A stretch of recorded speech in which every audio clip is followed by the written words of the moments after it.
दोस्तों आज की इस वीडियो में हम बात करेंगे केंद्र सरकार की एक वेबसाइट का जिसका नाम है सीपी ग्राम यानी कि centralise public grievance redress and monitoring system यानी कि भारत सरकार का शिकायत निवारण का एक पोर्टल है जिसका उद्देश्य है जनता की शिकायत का निवारण करना यानी कि जनता को शासकीय तंत्र द्वारा उसके कार्य में विलंबता, निरंकुशता, अधिकारियों द्वारा समस्या का न सुनना या किसी समस्या का समाधान समय से न मिलना। जन शिकायत निवारण हेतु इस पोर्टल पर भारत का कोई भी नागरिक किसी भी प्रकार की शिकायत को ऑनलाइन दर्ज कर सकता है एवं निराकरण की स्थिति को देख सकता है। तो चलिए देखते हैं इस पोर्टल पे शिकायत किस प्रकार से दर्ज करते हैं एवं उसकी निराकरण को स्थिति को हम कैसे देख सकेंगे। तो चलिए स्टार्ट करते हैं इस वीडियो को। चैनल पे नए हैं तो सब्सक्राइब जरूर कर लीजिएगा ताकि हमारे अपकमिंग वीडियो का अपडेट आपको आसानी से मिल सके। तो आप देख सकते हैं शिकायत निवारण पोर्टल का ये होम पेज है जिसे आप pgportal.gov.in टाइप करके ओपन कर सकते हैं। प्रोसेस फ्लो है यहाँ पर शिकायत की कि आपकी कंप्लेन लॉज होगी, स्टेटमेंट होगा, देन शिकायत का निराकरण होगा। कई प्रकार के विभाग में शिकायत इस पोर्टल के माध्यम से दर्ज की जा सकती है। उसके बाद सबमिशन के बाद जैसे हमने बताया कि असेसमेंट होगा और कुछ कंडीशन है जैसे कि आरटीआई मैटर है, कोर्ट रिलेटेड मैटर है, धार्मिक मैटर है या कोई सजेशन है, आप इसके माध्यम से नहीं दे सकते। और अगर आप शासकीय कर्मचारी हैं तो आप अपने सेवा से संबंधित शिकायत इस पर दर्ज नहीं कर सकते हैं। अगर आप अपनी शिकायत से संतुष्ट नहीं होते इसके निराकरण के लिए तो यहाँ पर अपील मैकेनिज्म भी दिया जाता है। तो कुछ इस तरह से ये वेबसाइट है। नीचे आप देख सकते हैं यहाँ पर रजिस्टर्ड का ऑप्शन दिया है, यहाँ लॉगिन का, यहाँ पर आपको स्टेटस देखने का और कॉन्टैक्ट अस का ऑप्शन दिया है। इसका मोबाइल ऐप भी है, यहाँ से आप अपनी स्टेटस को देख पाएंगे। साइन इन पे जाना है अगर आपको फर्स्ट टाइम इस वेबसाइट पे आते हैं। अगर आपका यूज़र आईडी है तो यहाँ से आप लॉगिन करेंगे, otherwise click here to sign up पे क्लिक करके आप सबसे पहले अपनी जो डिटेल है उसे फिलअप करके इस वेबसाइट पे अपना यूज़र अकाउंट बनाएंगे जिसमें आपको अपना नाम, अपना gender, address, mobile number, contact address, email ID वगैरह भर के कैप्चा सॉल्व करके अपनी यूज़र आईडी को क्रिएट करना है। उसके बाद आप अपना मोबाइल नंबर, ईमेल आईडी या यूजर नेम के साथ पासवर्ड को इंटर करके कैप्चा सॉल्व करके इस वेबसाइट पे लॉगिन हो सकते हैं। लेकिन अगर आप कॉमन सर्विस सेंटर आपके पास है, आप CSCVLE है तो डिजिटल सेवा पोर्टल की कनेक्ट आईडी और पासवर्ड को भी आप इंटर करके इस वेबसाइट पे डायरेक्टली लॉगिन हो सकते हैं। तो इस तरह से यहाँ पर आपको अपनी CSC ID पासवर्ड डालना है और आप लॉगिन हो जाएंगे। देन आपको यहाँ पर यूज़र डैशबोर्ड दिखता है। लॉज पब्लिक ग्रीवेंस में आप शिकायत को दर्ज कर सकते हैं। जैसे कि हमने स्टार्टिंग में बताया कि आपको RTI मैटर है, आपका अगर कोर्ट रिलेटेड मैटर है, धार्मिक मैटर है, कोई सजेशन है तो आप इस पर शिकायत नहीं कर सकते हैं। यहाँ पर वो आइकन दिखाई देंगे जिस पे आप जिस विभाग पे शिकायत कर सकते हैं। जैसे कि यहाँ पर सबसे पहले आपको मिनिस्ट्री या डिपार्टमेंट या अपने स्टेट को सिलेक्ट करना है जहाँ पर आपको शिकायत दर्ज करनी है। बैंकिंग का ऑप्शन है, श्रम विभाग का ऑप्शन है, पैन या रिफंड से, TDS से रिलेटेड है, इनकम टैक्स से रिलेटेड है तो ये ऑप्शन चूज करेंगे। पोस्ट पे क्लिक करके आप भारतीय डाक से संबंधित शिकायत को दर्ज कर सकेंगे। BSNL ब्रॉडबैंड संचार से संबंधित टेलीकम्युनिकेशन पे आप क्लिक करेंगे। Home affairs, family welfare, financial service, insurance division यहाँ पर दिए हैं। लेकिन आपको जिस विभाग पे शिकायत करना है वो विभाग यहाँ पर नहीं दिखाई दे रहा तो आपको यहाँ more ministry department public state government पे क्लिक करना है। तो यहाँ पर आपको बाकी भी डिपार्टमेंट आपको दिख जाएंगे। यहाँ पर आप चूज़ करके उस डिपार्टमेंट को ब्राउज़ करेंगे, सेलेक्ट करेंगे। जैसे कि UIDI है, पंचायती राज है, पार्लियामेंट है, पावर है, रेलवे है, शिपिंग से रिलेटेड है, स्टील है, टूरिज्म है, यूथ अफेयर है, वुमेन एंड चाइल्ड डेवलपमेंट है। तो यहाँ से आप उस डिपार्टमेंट को चूज़ करेंगे। अगर आपका स्टेट गवर्नमेंट से कोई रिलेटेड मैटर है तो आप स्टेट गवर्नमेंट सेलेक्ट करेंगे। देन आप अपनी पार्टिकुलर किसी स्टेट से संबंधित डिपार्टमेंट या मंत्रालय है उस पर शिकायत दर्ज कर सकेंगे। फॉर एग्जांपल यहाँ पर हमें इंडिया पोस्ट से रिलेटेड कंप्लेन है कि हमारा स्पीड पोस्ट का आर्टिकल है डिलीवर नहीं किया तो यहाँ हमने इंडिया पोस्ट डिपार्टमेंट या मिनिस्ट्री से चूज़ किया। देन यहाँ पर delay non delivery obstruction of postal address, इस प्रकार से आपको ऑप्शन मिलेगा। या बाकी जो भी ऑप्शन आपकी शिकायत से संबंधित है वहाँ पर आप चूज़ करेंगे। यहाँ पर अदर का ऑप्शन भी दिया जाता है। अगर आपकी जो शिकायत कैटेगरी है इनसे मैच नहीं कर रही है तो आपको यहाँ पर अदर चूज़ करना है।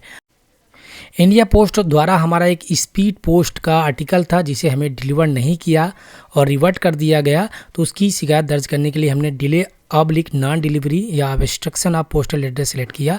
सब कैटेगरी में हमने डोमेस्टिक सेलेक्ट किया। देन हमारा नेक्स्ट लेवल जो कैटेगरी है हमारा पार्सल था, बिजनेस ऑर्डर था, स्पीड पोस्ट लेटर था। तो ये हम यहाँ से अब चूज़ कर लेंगे कि हमारा किस कैटेगरी में हमारा वो आर्टिकल आता था। तो हम स्पीड पोस्ट लेटर था वो डाल दिया। उसके बाद हमारा जो ट्रैकिंग एड्रेस होता है, ट्रैकिंग आर्टिकल नंबर होता है जिससे हम अपने पोस्ट को ट्रैक करते हैं, वो हम यहाँ फिल करेंगे। देन हमारी पोस्ट की बुकिंग कहाँ से थी उसका हमको एरिया पिन कोड डालना है, या यहाँ पर हमको कुछ कीवर्ड डाल के उस पोस्ट ऑफिस को सर्च करना है कि हमारा आर्टिकल कहाँ से चला था, तो वो हम यहाँ पर डालेंगे। फिर नीचे यहाँ पर जो ये स्पेस है यहाँ हम अपनी शिकायत को डिटेल में लिख सकते हैं कि हम क्या चाहते हैं डिपार्टमेंट से, हमारी एक्चुअल में शिकायत क्या थी, किससे संबंधित हम शिकायत दर्ज करना चाहते हैं। तो हमने यहाँ पर लिखा है कि हमारा ये आर्टिकल है जो बिना मुझे इन्फॉर्म किए रिटर्न कर दिया गया और मुझे डिलीवर नहीं किया, तो वो हमने लिखा। और उसके बाद अगर आपका कोई यहाँ पर रिसिप्ट है या कोई आवेदन है तो वो भी आप अटैच कर सकते हैं पीडीएफ में, और उसके बाद आप सबमिट करेंगे। सबमिट करने के बाद आप अपना पूरा यहाँ डिटेल डालेंगे कि शिकायतकर्ता कौन है, उसका जेंडर क्या है, वो आप यहाँ सेलेक्ट करेंगे, कंट्री सेलेक्ट करेंगे, स्टेट सेलेक्ट करेंगे, देन अपनी डिस्ट्रिक्ट, ताकि आपको आपकी शिकायत के संबंधित डिटेल दी जाए। यहाँ पर आपको area pin code, email address, mobile number यहाँ डालना है। उसके बाद यहाँ पर सिक्योरिटी कोड फिल करना है। उसके बाद कैप्चा सॉल्व करना है। अगर हम सीएससी पोर्टल के माध्यम से ये शिकायत अपने सिटीजन के लिए लॉन्च कर रहे हैं तो यहाँ पर हमारा जो सेल अमाउंट होगा 50 रुपये, जिसमें लगभग हमें 32 या 33 रुपये कमीशन के तौर पे मिलते हैं। तो हमें अपने वॉलेट का आईडी और पासवर्ड यानी कि वॉलेट पिन डाल के इस पेमेंट को कंप्लीट करना है, तभी हमें हमारी जो कंप्लेन है उसका रजिस्ट्रेशन नंबर मिल जाता है। साथ ही जो भी हमने मोबाइल नंबर या ईमेल आईडी डाली है उस पर भी ये कंप्लेन का रजिस्ट्रेशन नंबर चला जाता है। तो इस तरह से इस कंप्लेन को हम यहाँ से सक्सेसफुली दर्ज कर पाते हैं। इसे आपको स्टेटस देखना है तो आप इस पोर्टल के होम पेज पे जाएंगे, और होम पेज पे जाने के बाद आप कुछ इस तरह से यहाँ मैं साइन आउट कर देता हूँ, तो आप देखेंगे यहाँ पर ग्रीवेंस के नीचे आपको व्यू स्टेटस का ऑप्शन मिल जाता है। इस लिंक पे आप क्लिक करेंगे। उसके बाद आपका जो भी रजिस्ट्रेशन नंबर था, कंप्लेंट रजिस्ट्रेशन नंबर, उसे आप फिल करेंगे।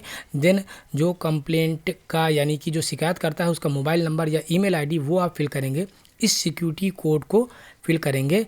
देन आपको सबमिट बटन पे क्लिक करना है, तो आपकी जो शिकायत है यहाँ पर दिख जाएगी। नीचे आपका जो शिकायत है किस ऑफिसर संबंधित अधिकारी के पास गया है उसकी डिटेल, उसका organisation number, contact name, email address आपको दिखाई देता है। ठीक इसी प्रकार अगर आप सिटीजन लॉगिन के माध्यम से यानी कि आपके पास सीएससी नहीं है तो आप लॉगिन करेंगे तो किस इस तरह से आपको डैशबोर्ड दिखाई देता है। इसमें आपको अपील करने के लिए भी ऑप्शन दिया है। यहाँ से आप ग्रीवेंस लॉन्च कर सकते हैं, अपील को लॉन्च कर सकते हैं, अपील का स्टेटस देख सकते हैं। यहाँ पर हम देख सकते हैं कि हमारी जो कंप्लेन है लगभग 29 कंप्लेन हमने दर्ज की है, जो अब तक एक भी पेंडिंग नहीं है, और 29 यहाँ पर क्लोज हो चुकी है। सारी जो कंप्लेन है उसके रजिस्ट्रेशन नंबर आप देख सकते हैं, डिपार्टमेंट देख सकते हैं। यहाँ पर इस कंप्लेन को क्लोज होने के बाद आपको रेट अस का ऑप्शन मिलता है, यानी कि आप किस लेवल पे इस शिकायत निवारण से संतुष्ट है आप देख सकते हैं। मोर पे क्लिक करके आप देखेंगे कि आपकी जो शिकायत है उसका पूरा स्टेटस यहाँ पर आपको दिखाई देगा कि आपने क्या कंप्लेन की और कब ये डिस्पोज हो चुकी है। इस तरह से आप वापस बैक टू होम पे चले जाएंगे और शिकायत पे अगर आपको जो रेटिंग डालना है तो वो भी आप देख सकते हैं कि रेटिंग किस प्रकार से डाली जा सकती है। यहाँ पर हमारी इस शिकायत का निराकरण हो चुका है, ये केस क्लोज पे ऑप्शन दिखाई दे रहा है, और किस ऑप्शन ने ये केस को हैंडल किया है। यहाँ पर फीडबैक आप क्लिक करेंगे। अगर आप पुअर पे क्लिक करते हैं तो आगे अपील करने का ऑप्शन मिलता है। एवरेज है या कि आपकी शिकायत निराकरण में देरी हुई तो आप एवरेज या जो भी आप फीडबैक देना चाहते हैं तो यहाँ पर फिल कर सकते हैं।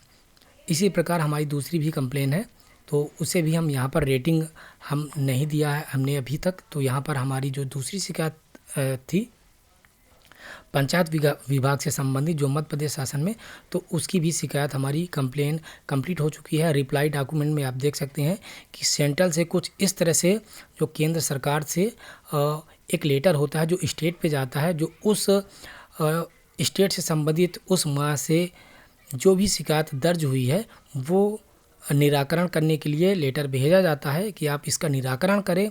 साथ ही आवेदक को भी सूचना करें और मंत्रालय में भी सूचना करें कि आपने उस शिकायत का निराकरण किस प्रकार से किया है। तो इस तरह से आप देख सकते हैं कि काफ़ी अच्छी तरीके से यहाँ पर हमारी जो शिकायत का निराकरण किया जाता है। ये जो प्रमुख सचिव को लेटर दिया गया है पंचायती राज विभाग से, हमारी जो शिकायत थी पंचायती राज विभाग में समग्र से आधारित थी। तो हमारी शिकायत क्लोज हो चुकी है। यहाँ पर हम इसका भी जो फीडबैक देना चाहते हैं, तो हमने एवरेज किया, ओके किया, थोड़ा समय लगा, लेकिन हमारी शिकायत कम्प्लीटली क्लोज हो चुकी है और हम इस सेवा से संतुष्ट हैं। तो इस तरह से आप देख सकते हैं अपील डैशबोर्ड में हमने अगर कोई शिकायत कंप्लीट नहीं हुई थी तो उस पर अपील किया है, तो वहाँ भी आप स्टेटस चेक कर सकते हैं कि हमने कितनी अपील फाइल की थी और कितनी हमारी कंप्लीट हो गई है। अपील करने के लिए आपके पास ये ऑप्शन होगा कि आपकी जब आपने जो फीडबैक में पुअर सबमिट किया है और कंप्लेन जो क्लोज हो गई है उसके 1 माह के अंदर ही आप अपील कर सकते हैं। आप देख सकते हैं यहाँ पर ये इस संबंधित नोटिस आपको यहाँ पर दिखाई देता है। अगर 30 दिन के अंदर आप अपील करना चाहते हैं तो ये रजिस्ट्रेशन नंबर यहाँ से आपको दिखाई देगा पुअर में, तो आप उसके बाद अपील कर सकते हैं हायर अथॉरिटी में और आपकी कंप्लेन उच्च अधिकारियों के साथ साझा की जा सकती है। तो दोस्तों इस तरह से आप अपनी शिकायत को इस पोर्टल पे दर्ज करके आसानी से अपनी शिकायत का निराकरण करवा सकते हैं। आशा करता हूँ ये वीडियो पसंद आया होगा। वीडियो को लाइक, चैनल को सब्सक्राइब करें। आपका दिन शुभ रहे। धन्यवाद।